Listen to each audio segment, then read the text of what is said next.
And action. Hey everyone, it's DrRic. So Taz had a question about diet, which one is the healthiest, and how LDL and cholesterol don't really equal heart attack. But before I get into that, if this is the first time you're finding me, don't forget to hit the subscribe button down below and the alert button to find out when I put out new videos. So I essentially term this death and diet because I've done. It's funny people are asking about these topics, but I did a video on omega-3 and egg and a couple other things. And as of recently on social media, at least my community, we're getting a lot of deaths. And for those of you out there, I'm sorry to hear and about what's happened, but the good thing, if there is anything good about loss of a loved one, is we can learn from the loss. Not only how to become empowered to value life more, but also to possibly avoid the pitfalls that others have gone through. So how do we come up with, at least how does a doctor supposed to suggest what to do with a patient? And it's usually, this is the way I would do it. You go with the top 5 diagnoses of death in the area that you live in the part of the world that you live in, and you try to work your way backwards and avoid also those 5 things. So the Center for Disease Control has the list, I think the most recent list is 2016 for the 5 top killers in the US.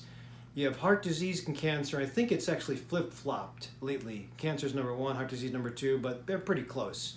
Upper respiratory or lower respiratory tract infections, or accidents in general. That's called iatrogenic cause. That could be car accidents or overdoses or deaths in hospital.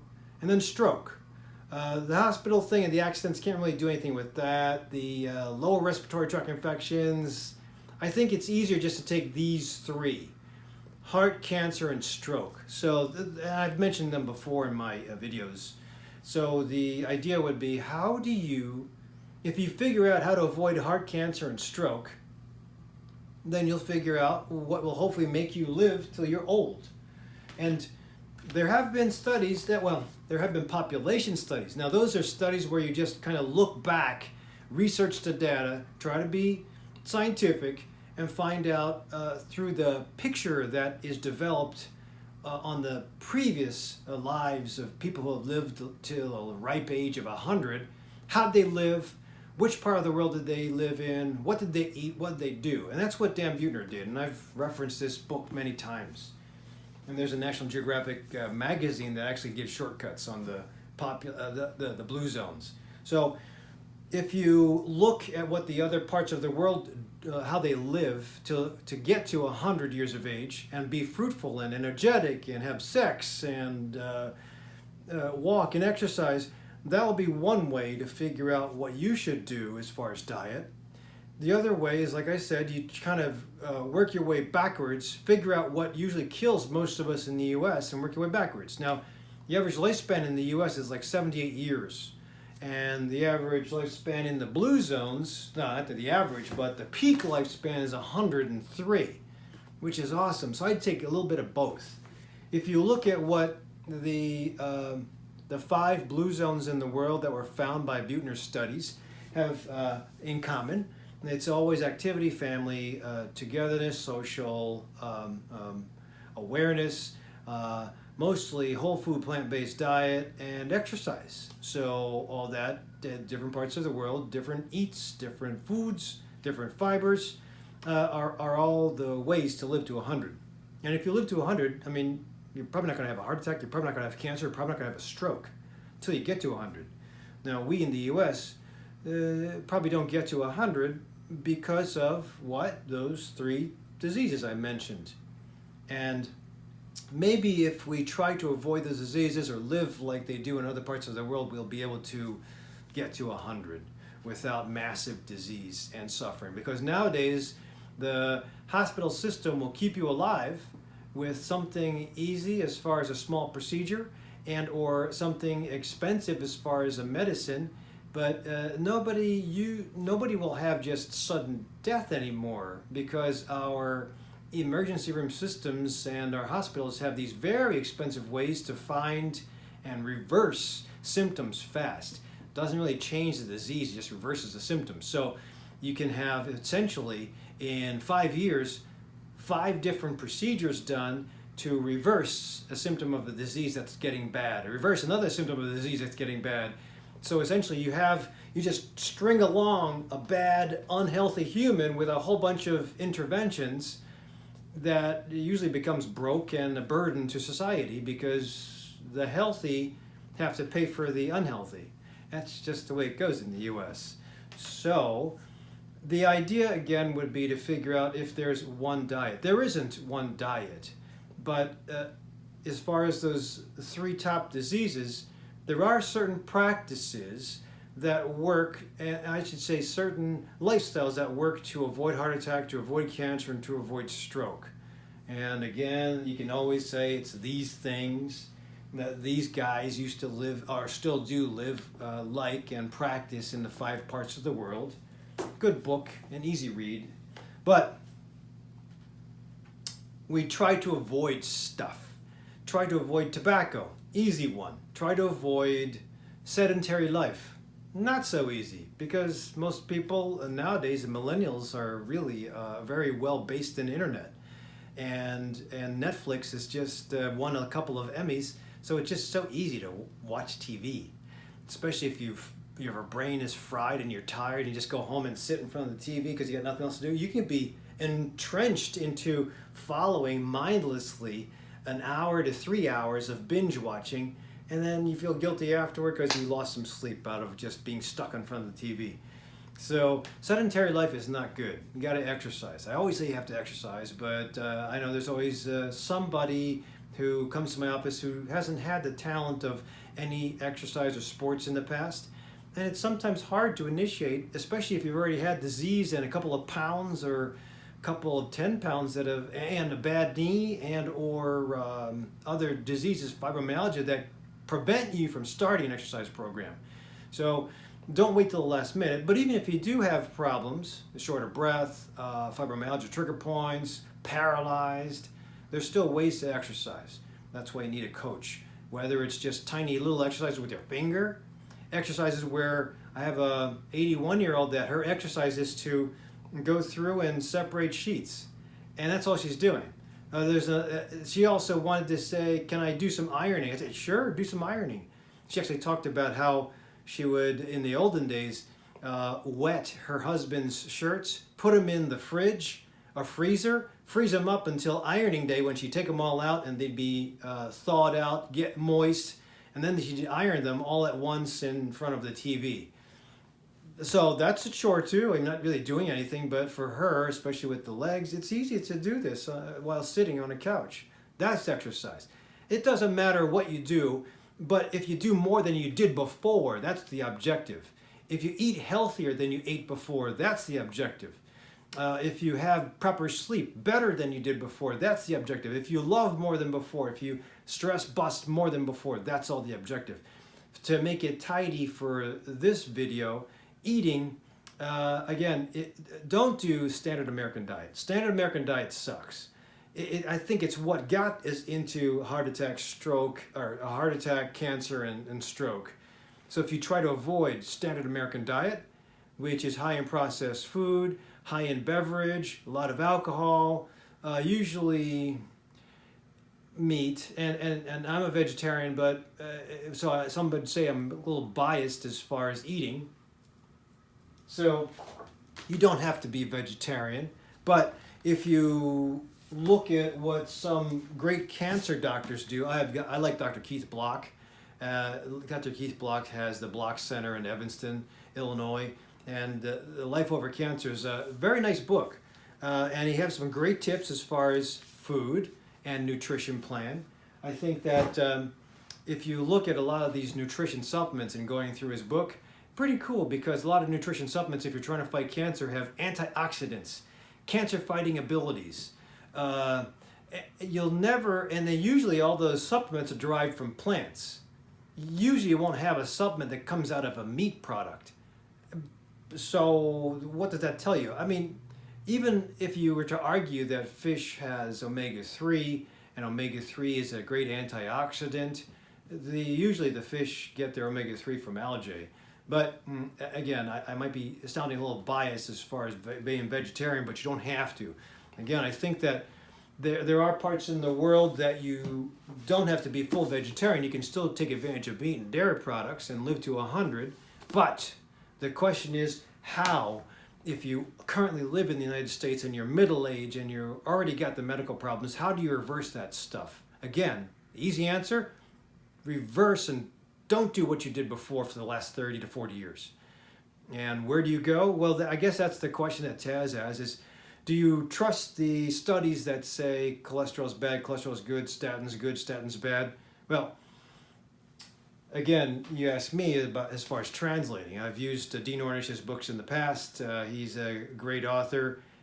So far as what to do with regards to keto, paleo, vegetarian, fasting mimicking diet, intermittent fasting, Atkins diet, they all have their followers. That means they all work. I have patients that do a little bit of everything there. But I guess the question is sustainability. The most sustainable practices I have seen of all those things I mentioned are going to be the vegetarians. I think I've seen vegetarians last for 30 to 40 years. I'll have them come in still practicing vegetarianism. I'm now about 10 years. Now, I certainly have my breaks.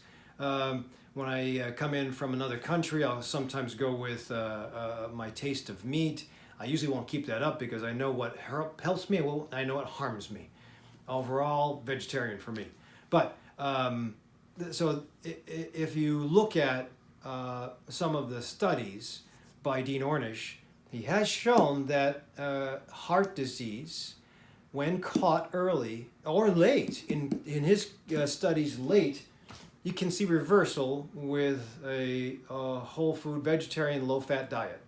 So, but the problem is that's very threatening to a lot of people. If I tell my average patient, I want you to be a vegetarian, which I have, I've probably scared some patients off. But it's tough because, to shake off the use of meat and dairy when we're brought up that way. I can tell you that my mom used to always make scrambled eggs and bacon in the morning, or sunny side up and bacon in the morning. And that reminds me of Mom. My dad used to always he taught me how to grill steaks, taught me how to make hamburgers. And that reminds me of Dad. And there's nothing like sitting down with Dad, having a little steak or having a beer and just talking about medicine. So there's something that resonates with me. But there's also something that I've been through in my mind through all the research and learning as being a physician and integrative doctor, some things that I've adopted to offset that. So I don't have to let go to that. I still love those memories, but I want to be able to live and encourage and influence people to also live to a ripe age. I want to see my great-great-grandkids. I want to be able to climb Everest. I want to be able to do things until I'm old without my kids or grandkids and my family or the government worrying about supporting a medical disease that I might have. Knock on wood. But how do I maintain that? My own way. Again, what did I do? I changed what I did before. So again, full disclosure, like I always will say, I had atrial fibrillation, I have fibromyalgia, I have irritable bowel syndrome. I never told anybody about the IBS, but I don't care. So atrial fibrillation, I started to move away from stimulants. I was learning a little bit at that point in time about how to take care of things. I thought my lifestyle as being an athlete, triathlete, marathoner, I thought I would be able to get by with eating the same old stuff that I used to eat and drinking the same way and having coffee the same way. But even though I made some small changes, I still felt there's more change to be made, and then I just bumped into everything else that has come my way, putting me into this current practice. And I'm sure I'm going to morph my practice even further as I hit 60 in 4 years, because things change, right? So evidence always in medical, in science, it'll seem like you'll have conflicting interests and studies, but you don't really have conflicting studies. You'll have information from questionable sources and probably the opposite industry to get you confused. So that's why it's very important to read into the studies. know who's putting out the studies, know who they're funded by, and then ask the doctors or the people who read these and interpret these things on how do I use this to make myself get to 100 without any heart disease, heart attack, stroke, or cancer. So again, I would say the best diet is one that's sustainable, and vegetarianism has been sustainable. Keto, I'm getting, there is a movement as far as keto dieting, and so far, I'm expecting that the research will come out in the next 5 to 10 years that it does reverse disease. At this point in time, the most that I've seen is it does help my patients lose weight. So that is cool. And usually a corollary to the weight loss will be a lowering of cholesterol, a lowering of the hemoglobin A1C or the sugar, lowering of inflammatory markers. Usually it happens. As far as how fast, hard to say. So I have some patients that are working on and practicing keto. Just have to make sure, I have to make sure as your doctor that it's not foolish and you don't, while waiting for the effects of this weight loss to occur, you don't take on damage. So here's my concern. Because some patients do the keto thing with just full meats, I mean, I've seen some unhealthy keto patients, but I worry that the meat will cause inflammation, which, unless you're very choosy with your meats, you can have inflammation. I think animal products do tend to cause inflammation no matter what you get. If you get regular beef, you have to worry about steroids and hormones. If you get fish, you have to worry about pollutants and maybe Fukushima radiation. Worry about eggs, same thing. Chicken, pork, turkey. You have to worry about where that came from. So try to eat and buy as clean as you can. Grass-fed, free-ranged, not farmed. So try to get as clean as you can. Try to intersperse that with greens, vegetables, maybe non-gluten grains, nuts, seeds, legumes, beans. Have a well-balanced, colorful plate, and don't just rely on one thing. So I think that would be important. Again, changing your style from whatever you did to get to this point to something totally different would be important. If the keto thing works to help you lose weight, keep on powering through. Let me check cholesterol, sugar, inflammatory markers every 3 to 6 months, and we'll just make sure that we don't grab more damage while we're losing weight.